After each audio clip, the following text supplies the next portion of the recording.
마가복음 15장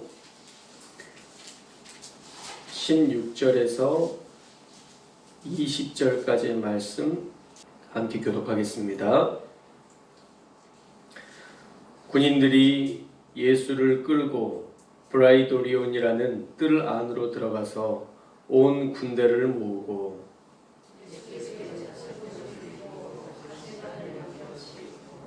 경례하여 이르되 유대인의 왕이여 평안할지어다 하고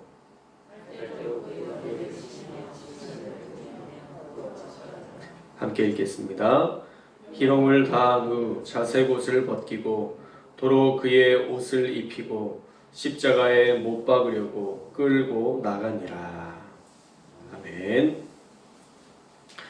오늘은 고난주간 특세 마지막 날 처형당하신 처형의 날입니다. 우리가 수요 예배 때 요한복음의 말씀에서 살펴봤던 것처럼 예수님은 전직 대제사장 안나스의 신문을 받으셨습니다. 그리고 그때 성전 경비대 사람들에 의해 맞으셨죠.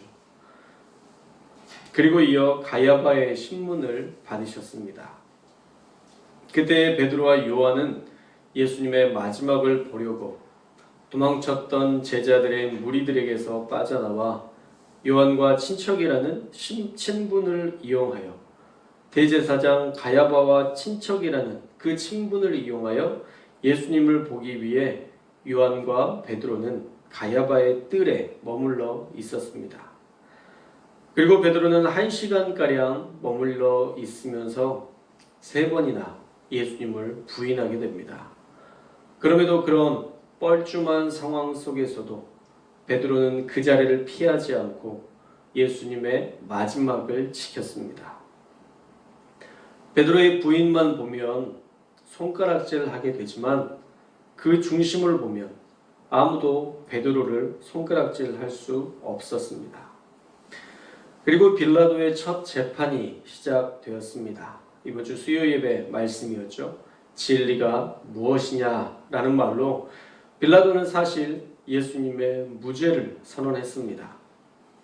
그럼에도 종교 지도자들은 예수님을 죽이려고 혈안이 되어 바라바를 살리고 예수님을 죽이라고 소리쳐 결국 분봉왕 헤롯 안디바에게 4번째 신문을 당하기 위해 보내집니다. 분봉왕이라는 말은 한 나라의 권력을 분할하여 역할을 수행하는 왕이라는 뜻입니다.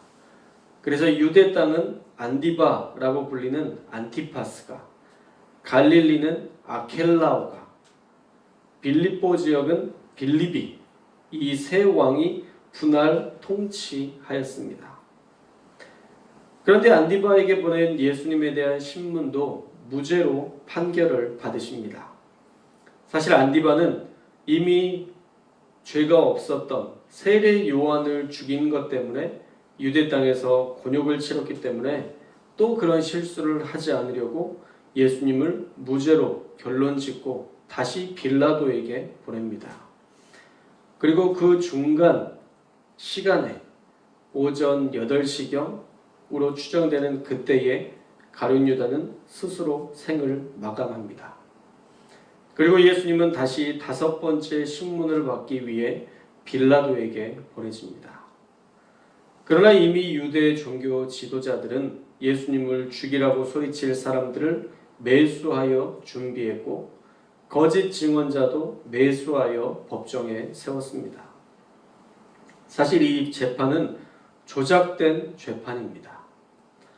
로마의 총독이었던 빌라도의 관정에 들어갈 만한 사람이 사실 많지 않았죠. 가난하고 헐벗은 사람은 들어갈 수 없었습니다. 국회에도 사실 아무나 들어갑니까? 예수님을 따르던 수많은 무리들이 돌아섰던 것이 아니라 사실은 다분히 조작된 세계 속에서 예수님은 대제사장과 종교 지도자들의 정치적 조작에 의해 죽임당하신 것입니다. 그렇게 예수님은 조작된 유죄를 선고받으셨고 채찍에 맞으셨습니다. 이것이 십자가에 못 박히시기 전까지의 예수님의 행적입니다. 저녁부터 오전까지 5번의 신문을 받으셨습니다. 그것도 억울한 누명을 씌운 정치인들에게서 말입니다. 그래서 예수님은 9시에 십자가에 못 박히셨는데 6시간 만에 오후 3시에 숨을 거두십니다. 그만큼 예수님의 일주일은 참으로 고달팠고 수많은 역경으로 채워진 한 주였습니다. 오늘 말씀을 통해 어떤 교훈을 우리가 얻을 수 있겠습니까? 첫째로 예수님의 억울함에 대해 우리는 이해해야 합니다. 예수님은요, 억울해도 십자가 지셨습니다. 죄가 없으신 분이 유죄로 판결받으셨고 조작된 모함 속에 사형을 언도받으셨지만 그것이 하나님께서 예수님을 보내셨던 길, 인간을 구원하고 대속하는 길이었기 때문에 인간들을 사랑하는 마음으로 억울해하지 않으시고 묵묵히 그 길을 걸어가셨습니다. 사실 우리도 그렇죠. 예수님 믿으면 억울할 일 참 많습니다. 믿는 사람들이 왜 그래? 라는 말로 우리를 조작하려 하고 우리를 선동하려고 합니다. 그래도 우리는 예수님을 믿는 사람들입니다.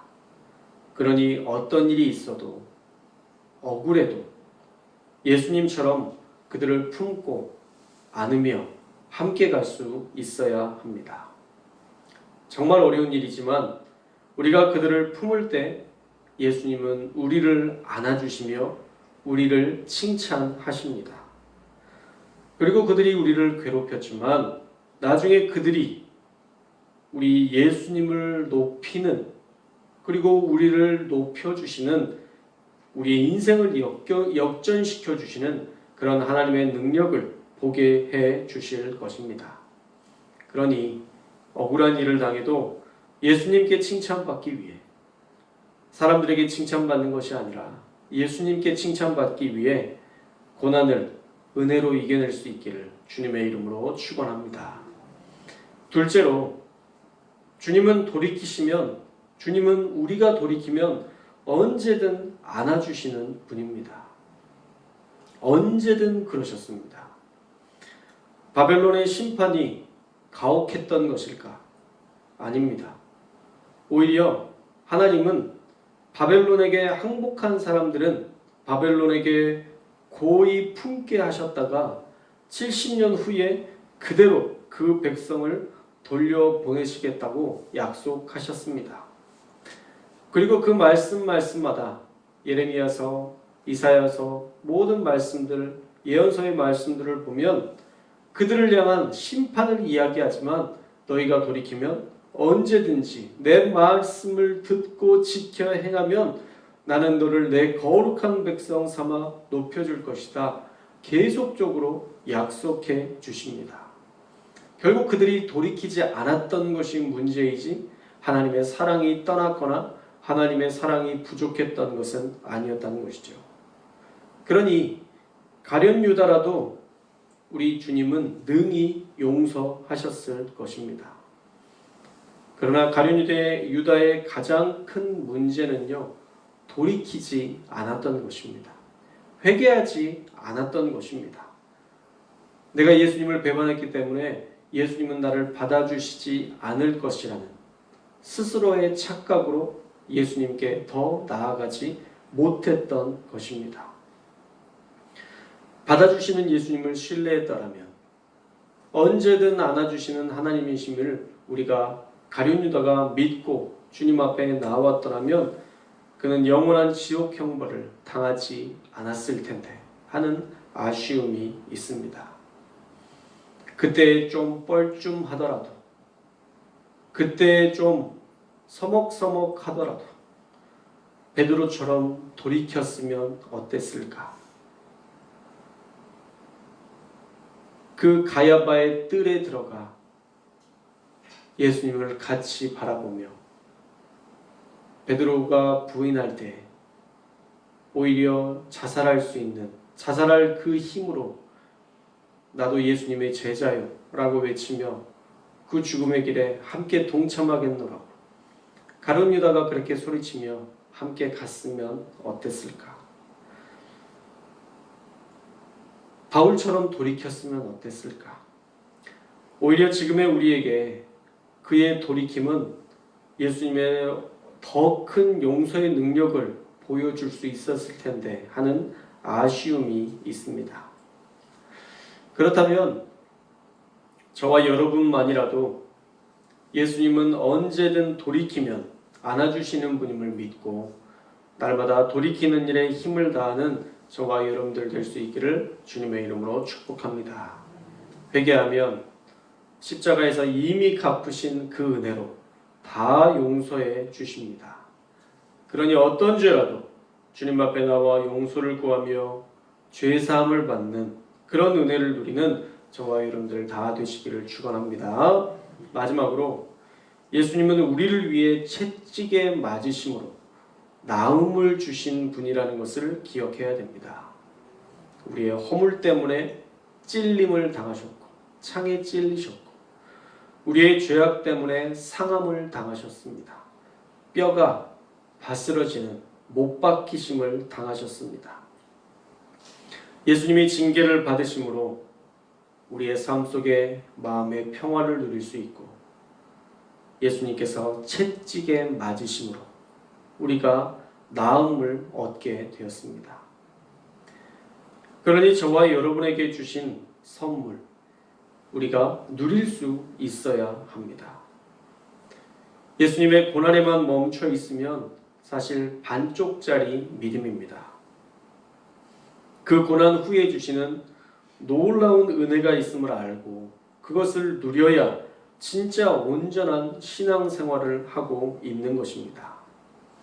사랑하는 여러분, 예수님의 고난 뒤에 우리에게 주신 선물이 있음을 알고 그 무덤에만 머물러 계시지 말고 우리에게 주신 선물을 바라보고 부활하신 예수님을 기억하며 그 부활의 주님이 마침내 우리의 인생도 역전시켜 주시고 부활시켜 주실 하나님이심을 믿고 우리에게 주신 그 귀한 선물 누리는 저와 여러분들 다 되시기를 주님의 이름으로 축원합니다. 그러나 그 대가가 얼마나 처절했는지를 우리는 분명히 알고 나에게 주신 모든 것을 누리지만 우리에게 주신 그 모든 것을 진심으로 감사하며 누리며 살아가는 그래서 예수님께서 이 땅 가운데 우리에게 주신 그 구원의 은혜가 어떤 의미인지 우리는 또 그 예수님을 어떻게 전하며 살아야 되는지 고민하며 날마다 예수님을 온 세상 가운데 전하는 사명자로 살아가는 저와 여러분들 다 되시기를 주님의 이름으로 축원합니다.